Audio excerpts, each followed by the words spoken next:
Madame, Monsieur, bonjour. Dans le débrief cette semaine, réunion inaugurale du Conseil de la paix et engagement salué du Maroc. En effet, lors de son discours inaugural au Conseil de la paix, hier jeudi, le président Trump a souligné le rôle des membres fondateurs, saluant tout particulièrement les actions remarquables du Maroc, le royaume figurant parmi ceux qui se sont engagés dès le départ à promouvoir les objectifs du Conseil. Alors de Washington à Gaza, le Royaume s'engage aux côtés des États-Unis pour la reconstruction et la stabilisation d'un territoire longtemps au cœur des tensions. En parallèle, le Maroc renforce sa place dans l'industrie mondiale avec le géant français Safran et mise aussi sur sa jeunesse tant que la fenêtre démographique reste ouverte. Et le Maroc qui affiche aussi cette ambition 2035 plus méritocratique et engage des réformes institutionnelles, notamment celle autour du Conseil national de la presse donc, et la gouvernance publique. On débriefe aujourd'hui avec mon cher professeur de relations internationales, professeur Zakaria Aboudahab. Bonjour et Ramadan Moubarak. Khadija, merci beaucoup également. Et c'est un plaisir renouvelé aussi d'accueillir avec nous celui qu'on ne présente plus, c'est Aziz Daouda. Bonjour et Ramadan Moubarak à vous aussi. Khadija, merci de me recevoir. Il est question de relations internationales, cela ne saura se faire sans notre expert en la matière, Feth Boutaleb. Bonjour. Bonjour, Ramadan Moubarak, merci pour l'invitation. Ramadan Karim. Alors, bien sûr, l'événement phare cette semaine, c'est cette première réunion de ce Conseil de la paix tenue donc pour Gaza, tenue à Washington. On va revenir sur ces déclarations d'abord de notre chef de la diplomatie, Nasser Bourita, à l'issue donc de cette réunion de la plus grande importance, a rappelé une vérité, celle de, et je vais reprendre les termes utilisés par notre chef de la diplomatie, sur très haute instruction de Sa Majesté le roi Mohammed VI, président du comité Al-Quds, le Maroc est engagé à appuyer les efforts du Conseil de paix pour Gaza. Fin de la citation du ministre des Affaires étrangères de la coopération africaine et des Marocains résidant à l'étranger. Il est important aussi, si Zakaria Aboudahab, le choix des mots. Certes, c'est les instructions qui émanent de Sa Majesté le Roi, qui, de plus, c'est le président du comité Al-Quds. Tout à fait, et cela correspond justement à la teneur de la réponse royale au moment où Sa Majesté avait reçu l'invitation solennelle de la part de M. Donald Trump. Et il était question de souligner dans le communiqué que c'est en sa qualité du président du comité Al-Quds, entre autres choses, que Sa Majesté n'a pas décliné cette invitation, que d'autres ont décliné d'ailleurs. Peut-être nous y reviendrons. Ça, c'est le premier point. Deuxième point, peut-être il faut rappeler aux chers téléspectateurs que nous sommes en train de débattre d'un conseil de paix qui a été créé en vertu d'une résolution onusienne, celle du Conseil de sécurité. C'était en novembre 2025, c'est la résolution 2803. Et par conséquent, la centralité de la phase 2, en particulier du plan de paix tel qu'il a été proposé par M. Donald Trump, c'était fin septembre. Par la suite, il s'est retrouvé au niveau de Sharm el-Sheikh pour qu'il soit validé, acté par les parties prenantes, avec un parrainage évidemment états-unien, entre autres choses, et par la suite avec cette charte fondatrice de ce Conseil de paix.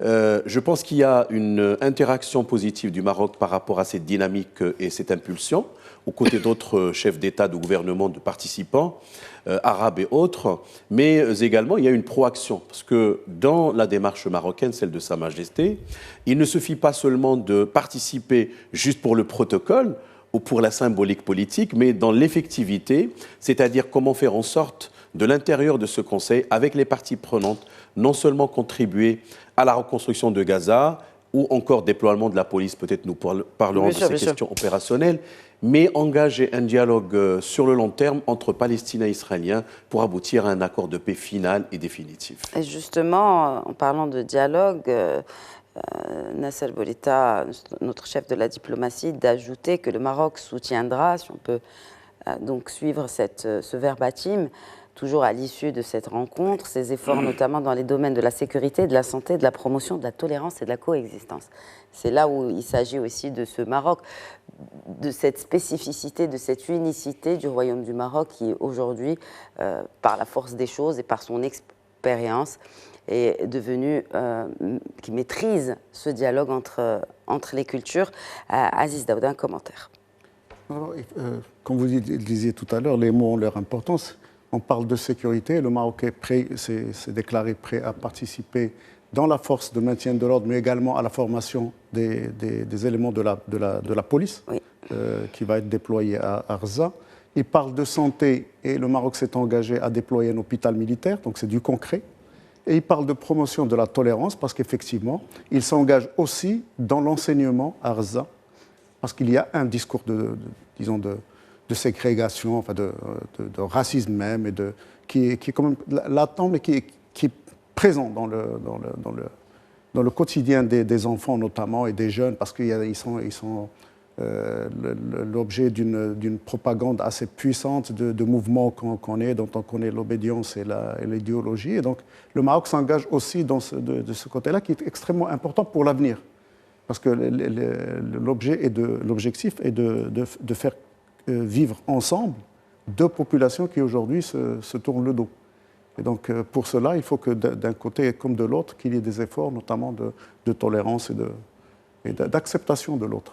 Exact, parce qu'il s'agit de sécurité, mais il s'agit aussi de coexistence. Et c'est une aujourd'hui réalité, c'est cette réalité de coexistence, en rappelant quand même que le Maroc a toujours soutenu la solution à deux États dans toutes ses actions à l'international, que ce soit lors de ce Conseil de paix ou à l'ONU ou d'autres tribunes. Hafed Boutaleb, un commentaire d'abord sur les deux premières déclarations de Nasser Bourita et aussi pour contextualiser, peut-être en complément d'information, à ce qu'a étayé Si Abou Tahab. En fait, sur la promotion de la tolérance, de la coexistence, c'est vraiment un élément très positif pour créer une paix durable, à condition que vraiment tout cela aille vers une paix durable.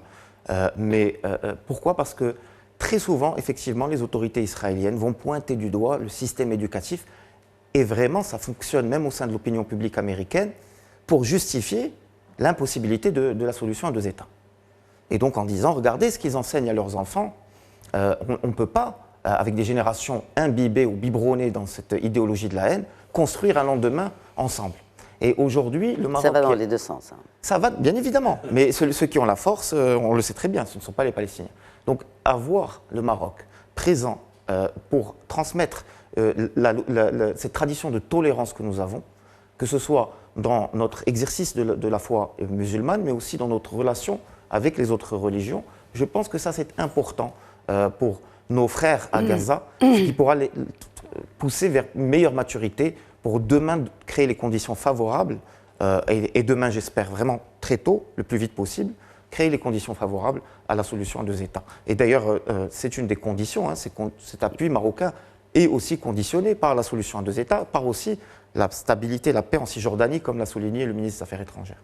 Il est impératif de préserver la stabilité en Cisjordanie et d'assurer l'appropriation du processus par les Palestiniens à travers leurs institutions légitimes. Fait intéressant aussi, il faudra le rappeler, c'est la présence de cette personnalité palestinienne qui a participé à ces discussions et qui apporte aussi une certaine légitimité, hein, n'est-ce pas, professeur Abou Tahab, une certaine légitimité à ce processus via ce Conseil de la paix. Tout à fait. Certainement, vous faites allusion à M. Ali Shah. C'est bien exactement ça qui va s'occuper de cette commission des technocrates. C'est déjà donc un début, ça veut dire que le plan est en marche, ça va de soi pour gérer la transition. Et par ailleurs, l'approche marocaine, c'est que la solution devrait aussi émaner des Palestiniens eux-mêmes, ce qui conditionne la nécessité d'engager même un dialogue intra-palestinien entre toutes les factions. Évidemment, cela va de soi, mais le Maroc, évidemment, considère que l'autorité légitime, c'est celle que nous connaissons, bien entendu. Par ailleurs, il faut aussi souligner que le Maroc non seulement appuie ce genre d'approche, mais il est présent dans pas mal de formats et d'initiatives mondiales. Par exemple, l'Alliance des civilisations, depuis 2005, il était dans le cadre d'un dialogue interreligieux, interculturel, civilisationnel, et par extension, même la qualité de Amir al-Mu'minin, commandeur des croyants, mais aussi président du comité Al-Quds, quand on voit aussi la relation avec la papauté, 2019, c'était l'accueil feu le pape, évidemment, décédé il y a quelque temps. Et je pense que la dimension religieuse, elle n'est pas seulement musulmane ou islamique au niveau d'Al-Quds, elle est aussi chrétienne, elle est aussi judaïque. Et donc on voit très très bien qu'il y a une sorte de symbolique incarnée par Sa Majesté, le fait de s'inscrire dans cette optique-là, proscrire tout dialogue ou toute approche haineuse de discrimination, comme vous avez dit ici, Aziz, de ségrégation, ça va dans les deux sens. Ça va être un combat sur le long terme, évidemment. Ça impacte la question des curricula éducatifs, mais également des méthodes d'enseignement, la question des imams, etc. Mais je pense que l'approche marocaine est très singulière. Je l'ai dit tout à l'heure, c'est une interaction positive avec la démarche de M. Trump, mais c'est aussi une proaction sur le long terme par rapport à ce que peut faire le Maroc pour aboutir à une solution finale entre les deux États. Ce que peut faire le Maroc, c'est ce plan composé de plusieurs mesures. On l'a évoqué tout à l'heure, on parle de déploiement d'officiers de police, formation des forces palestiniennes, envoi d'officiers militaires de haut gradé aussi dans la force internationale, participation à la structure de commandement, installation d'un hôpital militaire de campagne. Quels sont aujourd'hui les atouts et les acquis du Maroc dans ce genre d'opération? Le Maroc a suffisamment d'expérience sur le terrain par rapport à une démarche de ce genre. Elle est d'abord opérationnelle. Je pense qu'on pourrait peut-être revenir au capital de l'agence Bayt Mal Al-Quds Sharif, qui non seulement avait contribué à lancer des projets éducatifs, sanitaires et autres, mais également sur le plan de la réception des mardissines, les enfants, les colonies de vacances, etc.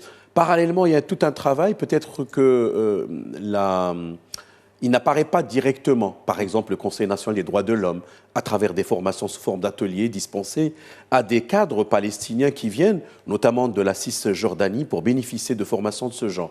Sur le plan sécuritaire, sur le plan opérationnel, le Maroc, non seulement avec une collaboration, je dirais, qui est fondamentale avec l'autorité palestinienne, je pense que ce n'est pas la première fois, même si elle se fait de manière...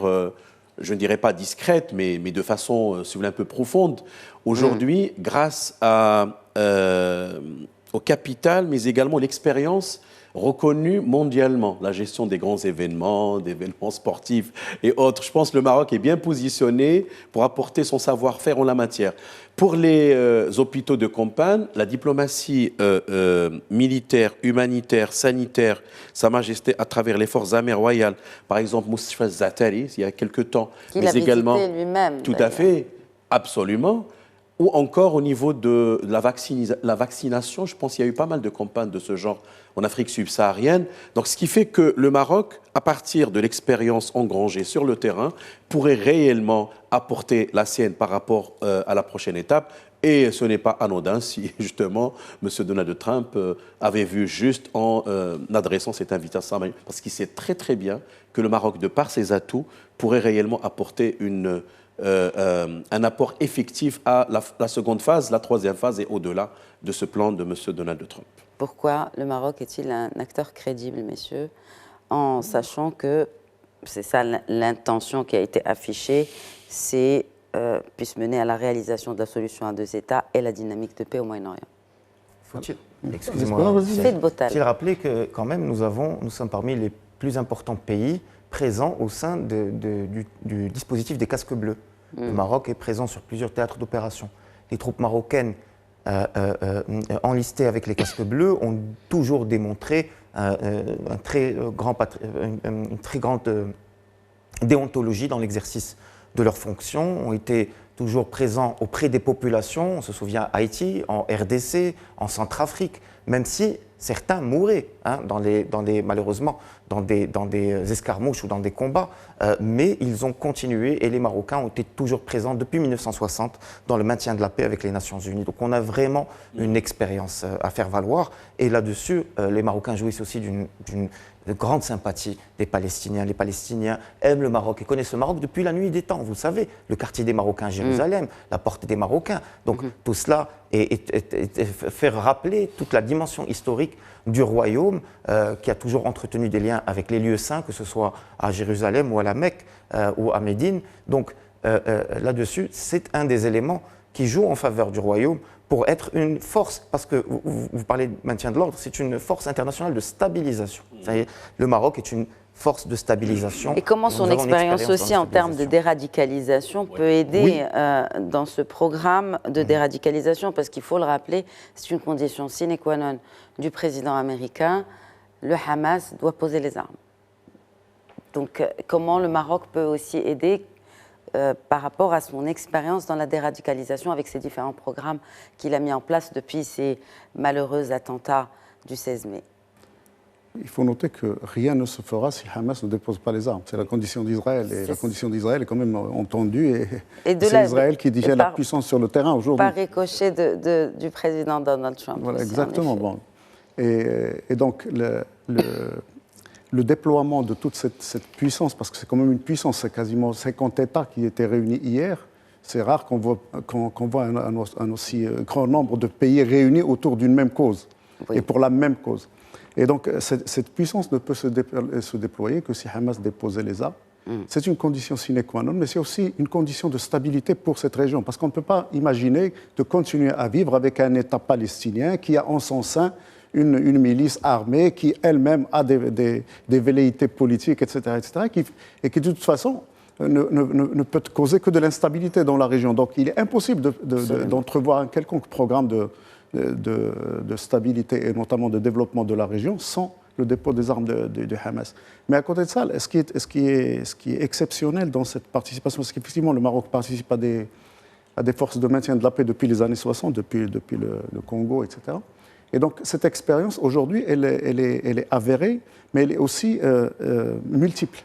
C'est qu'en fait, nous ne participons pas qu'à du maintien de l'ordre, mais nous participons aussi humainement quand il s'agit d'opérations de ce genre. Et à chaque fois que le Maroc a déployé des forces, là où il lui a été demandé de le faire, dans le cadre des Nations Unies, il a également déployé des hôpitaux, il a créé un contact, il a su créer un contact avec la population qui a fait qu'aujourd'hui, et ça j'en suis témoin parce que j'étais dans des régions où on avait des militaires marocains, et ils jouissent d'une réputation extraordinaire. Ils sont très, très appréciés par justement ce côté humanitaire. C'est-à-dire qu'on oublie même que c'est des soldats, on oublie même que c'est des gens qui sont armés, qui sont là pour peut-être faire de la guerre aussi, parce que malheureusement, comme a dit Sebotal, malheureusement, on a perdu aussi des vies dans ces opérations. Effectivement. En effet, il est aussi important de rappeler cette reconnaissance des États-Unis, des efforts du Maroc, par ce poste de l'ambassade américaine ici à Rabat, qui a remercié le Maroc pour son engagement et partenariat continu, en citant Marco Rubio, qui parlait de justement cette communion des États. Vous avez parlé tout à l'heure de tous les États. Cela nécessitera la contribution de chaque État-nation représenté ici aujourd'hui. Nous sommes reconnaissants pour le partenariat et l'engagement continu du Maroc. Donc, c'est important que ces États, vous avez parlé tout à l'heure de ceux qui ont décliné. Parlons-en, justement. Parlons des pays qui n'ont pas répondu présent hier à cette première réunion, sachant que même le président américain, il l'a dit, nombre de nos amis européens sont présents aujourd'hui. Il a fait un tacle à certains pays européens, parce que la représentante exactement. Et nous sommes impatients de les voir devenir membres à part entière. L'Union européenne était aussi représentée. Nous entretenons d'excellentes relations avec l'Europe. Et je suis ravie d'annoncer que la Norvège a accepté d'accueillir un événement réunissant le Conseil de la paix. Voilà. Donc, c'est vrai qu'il y a des dissensions, on va dire, européennes, et c'est habituel de les voir ainsi sur d'autres questions. Par exemple, on peut s'en souvenir, l'intervention 2003 états-unienne, le refus français, allemand, etc. Mais on a vu quand même l'Italie y est présente, l'Albanie y est présente, pas forcément membre de l'Union européenne, le Kosovo est présent, évidemment la Hongrie. Je pense que la Roumanie aussi est représentée. Mais quand même, la position française, c'est singulière, anglaise également, de M. Carmer, qui l'avait dit, mais je pense le reproche plus ou moins sur des questions de droit peut-être, de légitimité, parce qu'on considère que d'abord la charte ne fait aucunement mention à Gaza. La charte, alors je parle de la charte qui a été signée respectivement à partir de fin janvier dernier, mais également sur le fait que peut-être il voit que le dossier leur échappe de plus en plus, parce qu'il y a toujours ces chamailleries Nouveau Monde, Vieux Continent. Donc des problématiques très anciennes, mais en réalité, je pense, peut-être c'est un débat un peu byzantin, comme on dit.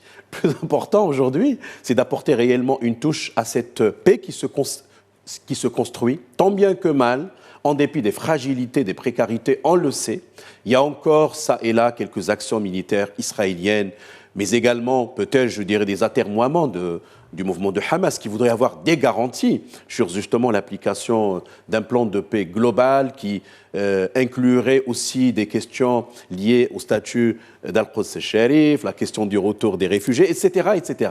Mais maintenant, la position européenne, moi je pense, elle dénote aussi d'une division politique qui ne dit pas encore son mot, parce qu'il y a aussi, même sur le plan national, interne à chaque pays, des problématiques de préparation d'élections. Si je donne l'exemple de la France, je pense par exemple le Rassemblement national n'a pas nécessairement la même position que les macronistes, si vous voulez. Et encore aujourd'hui, il y a cette question de LFI avec le PS, alliance ou pas alliance. Donc, tout simplement, cela se reflète sur la politique étrangère. À part cette question préjudicielle, je pense qu'elle est importante, la question de la centralité de Gaza, et c'est là même, je pense, la motivation, la ratio legis de la participation marocaine. Notre royaume voudrait absolument s'inscrire dans une démarche long-termiste de solution de ce problème très ancien entre Palestiniens et Israéliens. Faites Botal. Oui. Et puis surtout, la France et le Royaume-Uni, ils ont un privilège au sein des Nations Unies. Puisque, oui, et oui, leur taille n'est plus la même que celle des années 40 aujourd'hui. Et donc, ils ont peur que ce soit un début de recomposition des instances internationales dans lequel leur poids sera considérablement relativisé pour cette fois-ci refléter leur véritable puissance, leur état de puissance. Ce ne sont pas des petites puissances, mais par rapport au chamboulement dans le monde, ils n'ont plus le même poids que, par exemple, la Russie, la Chine et les États-Unis. Leur contrepartie dans le Conseil de sécurité. Je crois que ça leur fait profondément peur, cette évolution. Aziz Daouda, vous partagez cet avis de Hafed Botal quand même.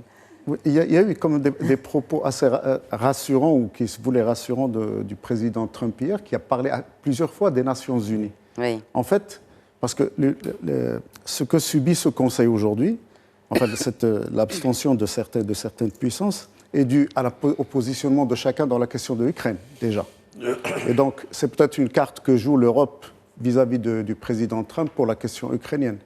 Il y a aussi la peur, Botal le disait très bien, la peur de ces puissances de perdre la main sur un dossier extrêmement important où ils seraient mis hors jeu, parce que leur puissance et leur poids, ils le jouent au Conseil de sécurité par leur droit de veto, et uniquement par leur droit de veto.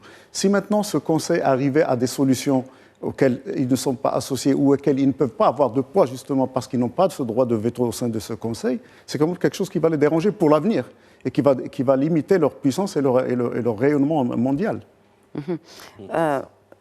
Pour revenir à cette question du Hamas, et aussi de ce fonds qui a été déjà versé, qui a déjà été crédité de 7 milliards de dollars donc, pour reconstruire la bande de Gaza, mais il ne sera opérationnel qu'une fois le Hamas aura déposé les armes, dixit Donald Trump.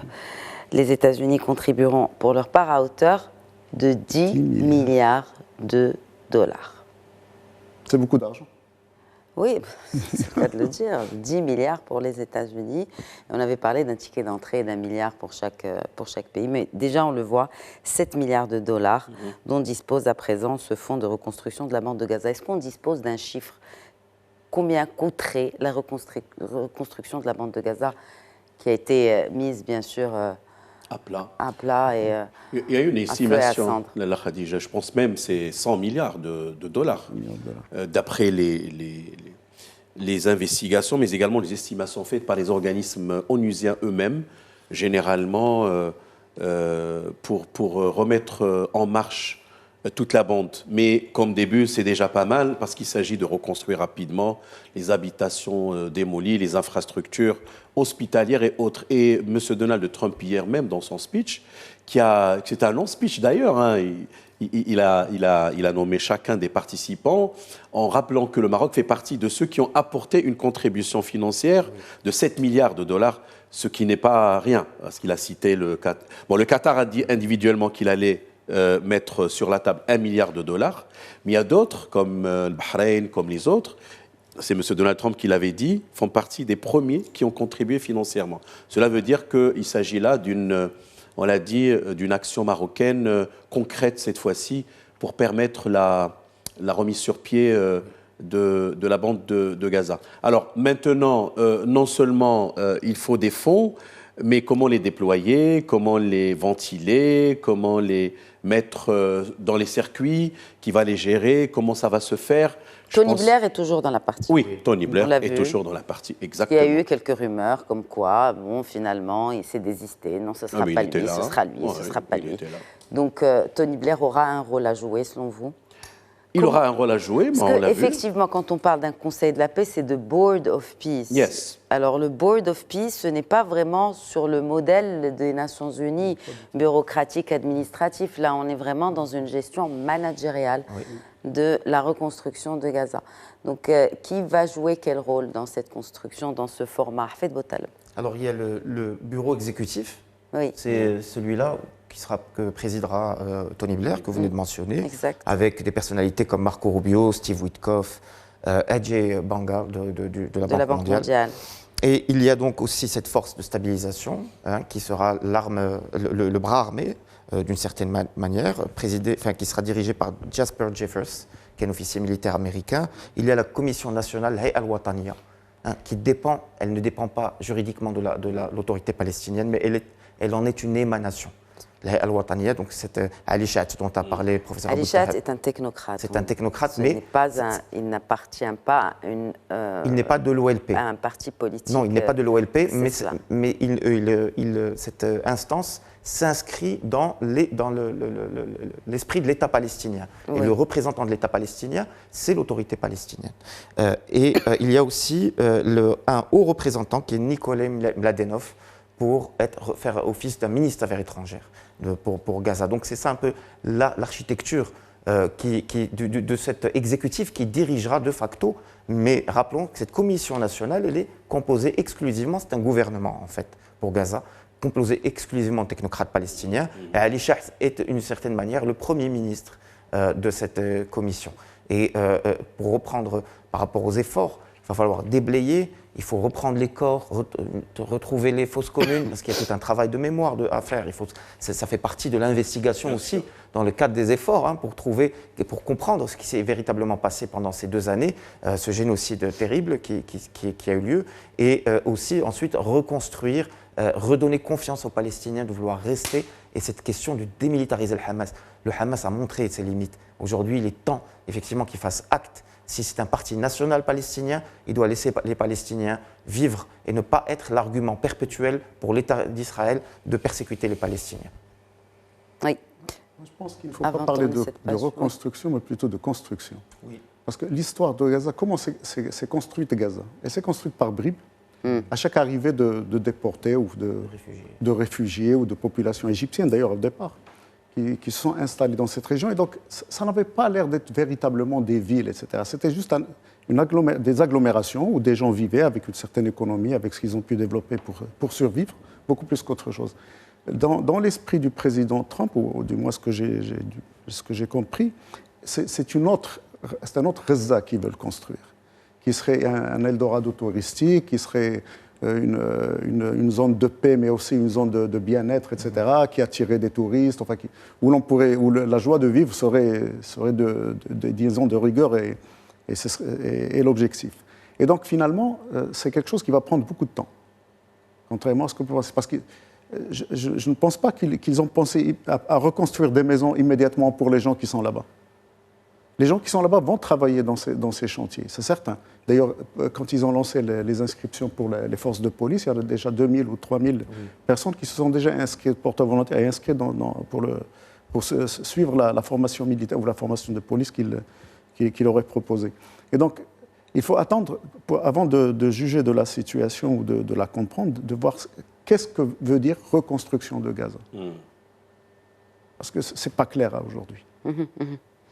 Oui, certainement. Et je pense que déjà, là, on a la première réunion qui s'est tenue. Je pense que d'autres suivront. Exactement. Et vu la rapidité, la vélocité de l'évolution des choses, parce qu'il faut rappeler que tout ça n'a quoi, un mois, hein, ce Board of Peace. On voit déjà que 7 milliards de dollars ont été réunis. 17 au total. Et plus 17. Les 10 promis par les États-Unis d'Amérique, qui sont donc à l'initiative de ce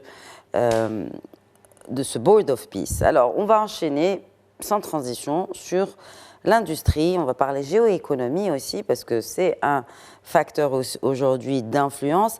C'était à l'occasion de l'annonce d'une nouvelle implantation industrielle du groupe Safran au Maroc, venant renforcer un peu l'écosystème aéronautique national. Et cette déclaration du CEO du groupe Safran, Olivier Andriès, donc suite à cette annonce, le choix de localisation de cette nouvelle usine repose sur la robustesse industrielle et la qualité des talents du Maroc. Et de rappeler que cette décision souligne aussi une nouvelle fois la relation de confiance solide et le rôle stratégique que le Royaume joue dans l'empreinte industrielle mondiale de Safran. Donc c'est la deuxième annonce en moins de 6 mois du groupe français Safran au Maroc. Et aujourd'hui, c'est la géoéconomie aussi, j'ai envie de dire, des talents. Ça fait de beaux talents. Eh bien oui, le Maroc a lancé le programme il y a déjà 20 ans, 10 000 ingénieurs, je me souviens à l'époque. Et ça fonctionne, ça a fonctionné. On a pu se positionner dans l'offshoring. On a pu attirer des investisseurs de très haut niveau. Et aujourd'hui, nous avons une industrie aéronautique et automobile qui exporte et qui a des taux d'intégration éloquents pour le Royaume et qui montre véritablement que nous ne étions pas dans des effets d'annonce, mais véritablement dans la construction d'un écosystème industriel. Et nous ne sommes qu'au début. Nous ne sommes qu'au début. Il y a ce gazoduc, puisqu'on parle de géoéconomie, qui connectera toutes ces économies africaines, qui leur donnera une énergie bon marché, à profusion et stable, qui leur permettra donc de constituer des écosystèmes un peu sur le modèle du Maroc et qui assoira de plus en plus le Maroc dans sa position de hub industriel. Et c'est très positif tout cela. On sait que l'automobile aujourd'hui constitue le deuxième poste à l'exportation en termes de revenus de devises. L'aéronautique ne va pas tarder aussi, devant les phosphates bien sûr, et on peut s'imaginer même que, et je pense que c'est positif, qu'ils pourront même doubler le revenu de phosphate à terme et véritablement à se positionner sur l'écosystème international similaire à d'autres pays comme la Turquie par exemple, comme l'a été peut-être aussi la Turquie dans les années 90. Donc sur la bonne piste de décollage, ce secteur aéronautique, c'est Aziz Daouda, un commentaire. Donc on passe. En fait, c'est un modèle que nous avons expérimenté pour ce qui est de la voiture. Oui. Et c'est exactement le même cheminement que nous sommes en train de faire pour ce qui est de l'aéronautique, mais aussi du ferroviaire. Parce qu'il ne faut pas oublier que le ferroviaire aussi, il y a eu des annonces très importantes et une mise en place d'une usine à Fès notamment, qui est imminente. Et donc, c'est une façon de faire du Maroc qui a prouvé son efficacité et qui est aujourd'hui étendue à de nouveaux domaines industriels, notamment dans l'aéronautique. Et quand vous avez parlé justement d'une géopolitique des compétences, c'est que le Maroc a eu l'intelligence aussi d'associer ces industriels à la formation. Ah oui. Et cette façon de faire permet justement de former des cadres de très haut niveau, mais adaptés à un métier donné. Et donc, c'est une manne extraordinaire pour les investisseurs et aussi pour les Marocains, pour le Maroc qui ainsi est en train d'offrir de l'emploi à des jeunes et de l'emploi de qualité, rémunérateur. Et donc, c'est comme ça qu'on crée la richesse par cumul, petit à petit. Et je pense que dans les 10 années à venir, le Maroc connaîtra un essor extraordinaire en matière d'industrie aéronautique et les premiers avions vont décoller à partir du Maroc très bientôt. Déjà, le train d'atterisage va être fabriqué au Maroc, ainsi que les moteurs de Safran. Les carlingues et tout, parce qu'il y a les cockpits sont déjà faits. Oui. C'est déjà le cas. Alors, puisqu'on parle de talent, et on va parler de jeunesse, on va parler plus précisément de démographie.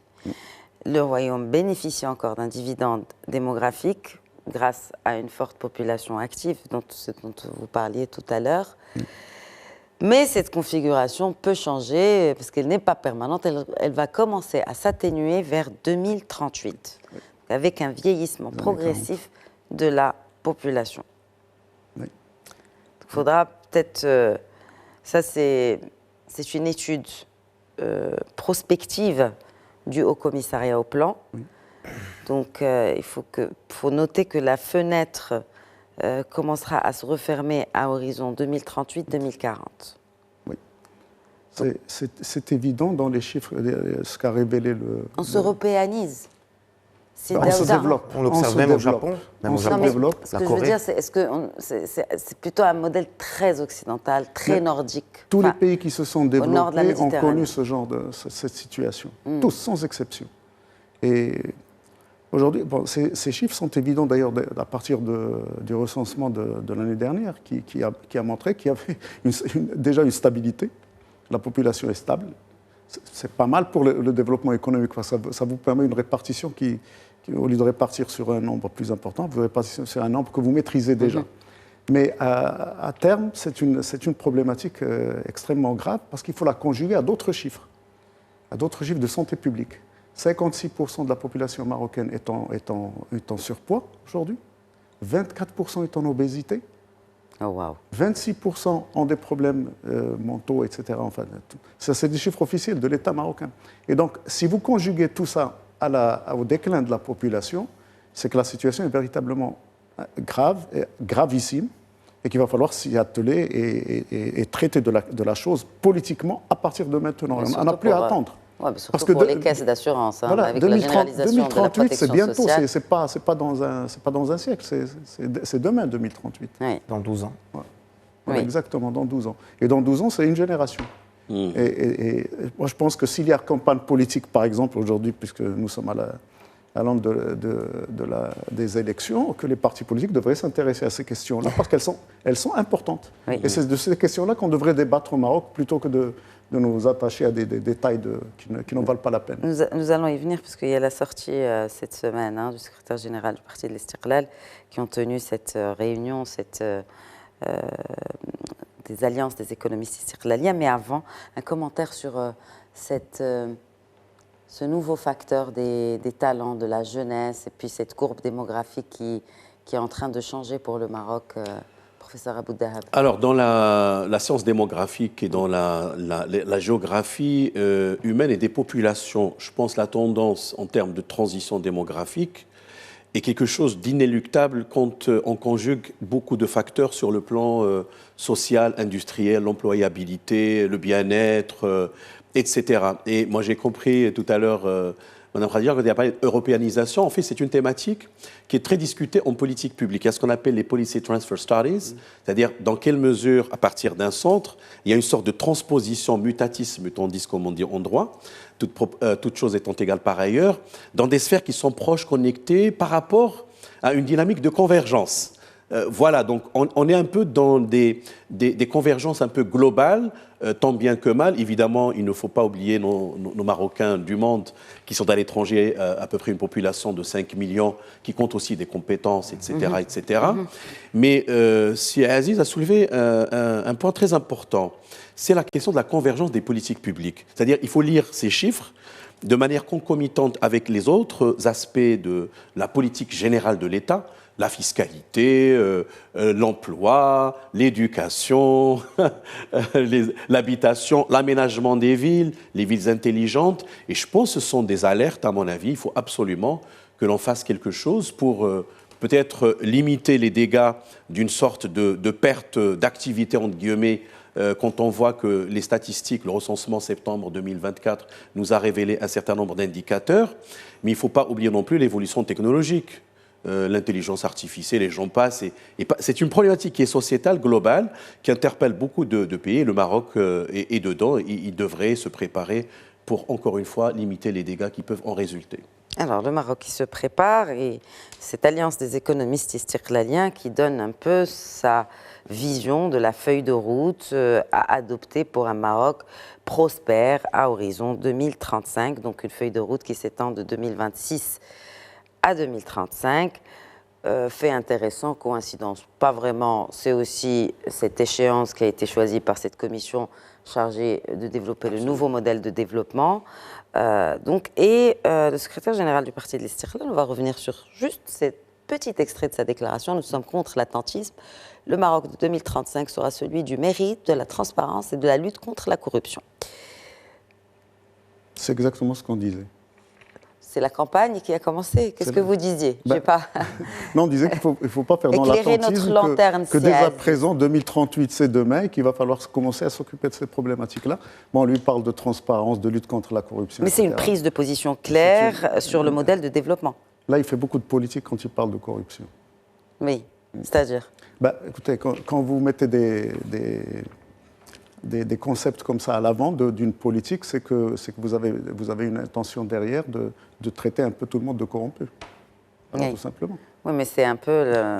chacun cherche à projeter un peu sa vision réformatrice. Voilà, exactement. Quand vous dites campagne, ce n'est pas la campagne agricole, on sait très bien c'est la campagne qui commence. Donc c'est une déclaration pré-campagne, effectivement, du secrétaire général d'un des plus importants partis du Royaume. Comment vous la voyez, cette campagne déjà commencée? Est-ce qu'elle a déjà commencé?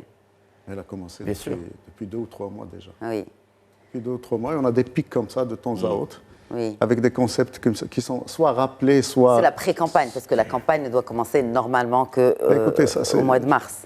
Mais ils ne sont pas, les politiques, les politiques ne se privent pas justement à chaque occasion qu'il leur est donnée de dire un petit quelque chose. Et donc, et là, ce qui est bien dans cette déclaration, par exemple, c'est qu'on se projette dans l'avenir, mais quand on ramène la chose à une question de lutte contre la corruption, etc., c'est quand même que de la politique politicienne. Parce qu'en fait, la problématique n'est pas là. La problématique est dans ce que vous avez annoncé tout à l'heure, une population qui est en déclin, le problème des compétences qu'on doit développer davantage, c'est, Abou Dahab vient de le dire, aller vers les innovations de façon à contrecarrer la baisse de population qu'on va avoir. Oui, mais à contrecarrer aussi la corruption. Enfin, mais écoutez, c'est un fléau. Au-delà de... C'est aussi un fléau. C'est un fléau sur lequel... C'est une problématique sur laquelle il va falloir se concentrer. Oui. Mais plus important, plus grave aujourd'hui, est de se projeter dans ce qu'est va être le Maroc de 2040. Oui. Et le Maroc de 2040 peut justement aussi ne pas être corrompu. Mais c'est vrai ce qu'ont dit les collègues, mais moi je vois par exemple, nous avons cette instance qui a été créée à la suite de la ratification de la Convention contre la corruption en 2007 par le Maroc, qui est l'instance de lutte, de probité, transparence contre la corruption, mais qui n'a pas la compétence de l'autosaisine, par exemple. Ça veut dire qu'elle ne peut pas engager elle-même de recherche, comme on dit, des enquêtes et aller traquer les corrompus là où ils sont. À la limite, elle fait un travail d'investigation, etc. Mais jusqu'à aujourd'hui, ça fait un peu le bilan réel, ne reste que des rapports qui sont dressés, établis, mais dans la réalité des choses, on n'a pas vu véritablement des actions opérationnelles concrètes avec des rendus, c'est-à-dire la reddition des comptes, comme quoi cette instance avait, comme instance de gouvernance, et qui est constitutionnelle en plus, atteint ses objectifs, parce qu'elle est non pas handicapée, limitée même dans son champ d'action. Donc quand on voit une déclaration de ce genre, on se pose la question réellement sur le plan de l'efficacité des instances qui ont été créées. Depuis longtemps, on peut parler du Conseil de la concurrence, il y a encore des activités de monopole, la Cour des comptes, qui n'a pas tout à fait... Par exemple, en France, on donne cet exemple, peut-être nous le connaissons le plus, la Cour des comptes a des capacités aussi d'engager des poursuites contre des personnes qui sont impliquées dans des problèmes de malversation, etc.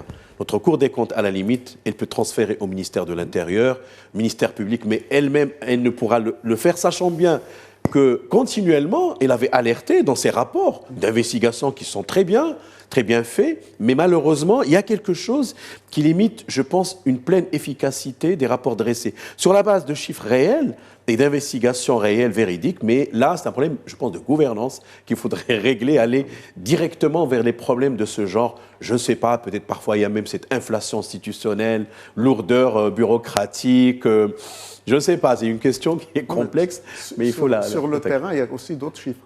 Oui. Le nombre de personnes ou de personnalités aujourd'hui incarcérées, le nombre de personnes ou de personnalités aujourd'hui poursuivies, etc. Parlementaires. Parlementaires, oui. les parlementaires et aux fonctionnaires, etc., qui sont dans la tourmente avec la justice. Et ça prouve qu'il y a quand même quelque chose qui se passe dans ce pays. Alors, on va finir, puisqu'on parle de transparence, on va finir avec ce projet de loi 0926 relatif à la réorganisation du Conseil national de la presse. Hafed Boutaleb, j'arrive. Je sais que vous vous intéressez aux médias de par déjà vos études, n'est-ce pas, et vos contributions aussi à plusieurs médias.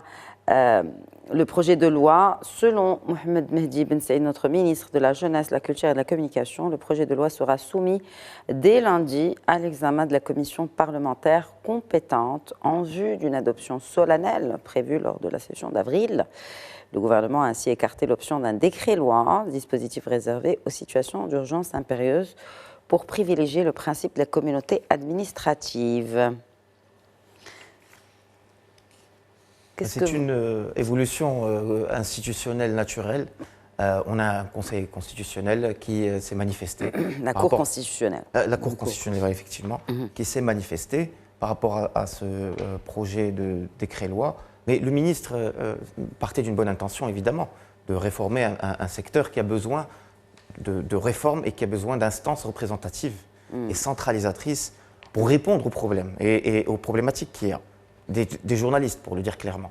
Est-ce que les journalistes ont été consultés? Est-ce que l'approche a été suffisamment inclusive afin de répondre aux doléances de ces mêmes journalistes que ce Conseil national de la presse est censé représenter dans leur totalité? D'où l'inconstitutionnalité de certains articles de ce projet de loi qui ont été soulevés par la Cour constitutionnelle. L'inconstitutionnalité, c'était surtout lié à la représentativité à un chiffre d'affaires.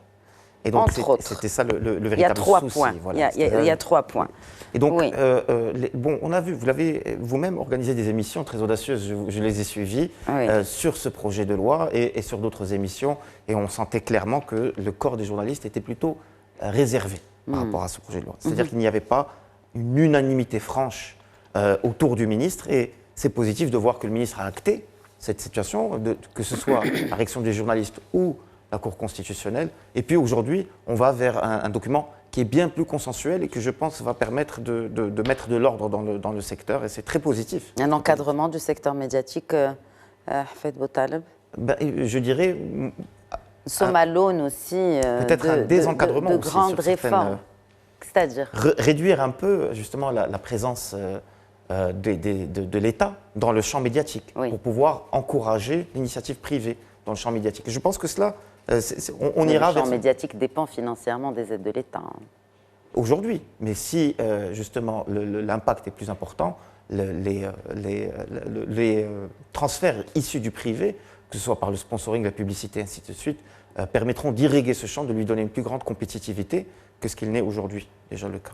Bien sûr, l'aide de l'État est fondamentale. Sur le process, j'aimerais bien vous interpeller, si Abou Dahab, si vous le permettez. Je sais que vous n'êtes pas constitutionnaliste. On aurait aimé avoir avec nous Mustafa Sahimi, n'est-ce pas? Mais quand on dit que le dispositif est réservé aux situations d'urgence, quand il s'agit d'un décret-loi, oui, j'ai compris. On fait le choix de la continuité institutionnelle, c'est-à-dire le projet de loi suivra son recours normal. Pourquoi? Parce que ce qu'on appelle le domaine de la loi relève du pouvoir législatif. Oui. Donc de la compétence, je ne dirais pas exclusive, mais principalement de la compétence du Parlement à travers ces 2 chambres. D'abord la Chambre des représentants, avec toutes les commissions, etc. Il y a la commission de la législation, justice et autre chose pour les droits de l'homme. Et la Chambre des conseillers, première lecture, deuxième lecture, parfois il y a la navette. Quand il y a un conflit, normalement le dernier mot revient à la Chambre des représentants. Quand il y a persistance, parfois même Sa Majesté qui peut inviter à une seconde lecture et son discours n'est pas discuté au sein du Parlement. Du moins, je me souviens très bien de mes cours de droit, de mes leçons plutôt de droit constitutionnel. Maintenant, quand vous avez un décret-loi, c'est comme si le gouvernement va intervenir dans le domaine de la loi qui est circonscrit. Mais vous savez, circonscrit, mais toute chose qui ne relève pas du domaine de la loi relève du pouvoir réglementaire. C'est un vieux débat entre la relation entre le pouvoir réglementaire et le pouvoir législatif. Cela veut dire que quand il y a vacance du Parlement, c'est-à-dire entre les deux sessions, la session d'automne et celle du printemps, le gouvernement peut intervenir dans des domaines qui relèvent de la compétence du Parlement sous forme de décret-loi, entre autres choses. Mais ce décret-loi va par la suite être voté en Parlement, alors que normalement les décrets sont discutés d'abord en Conseil des ministres, présidé par Sa Majesté, d'abord en Conseil, puis en Conseil des ministres, qui doit donner son aval. Vous voyez, c'est la raison pour laquelle cette appellation, elle est technique. Attention, décret-loi, ça relève de la compétence normalement, parce que c'est un champ qui est lié aux libertés publiques, droits, etc. Et donc, c'est la raison pour laquelle Yamsi Ben Saïd, il le sait très bien, il a mis cette précaution comme quoi, plutôt, il faut débattre dans le cadre d'un circuit traditionnel, commission parlementaire, et après, on débat plénier au sein du Parlement. Merci beaucoup, professeur Zakaria Boudab. Merci, c'est Aziz Daouda. Merci. Avec plaisir. Merci à vous de nous avoir suivis. C'est la fin du débrief. تقبل الله منا ومنكم صيام وخير الأعمال. Et très bon week-end à toutes et à tous. Prenez soin de vous.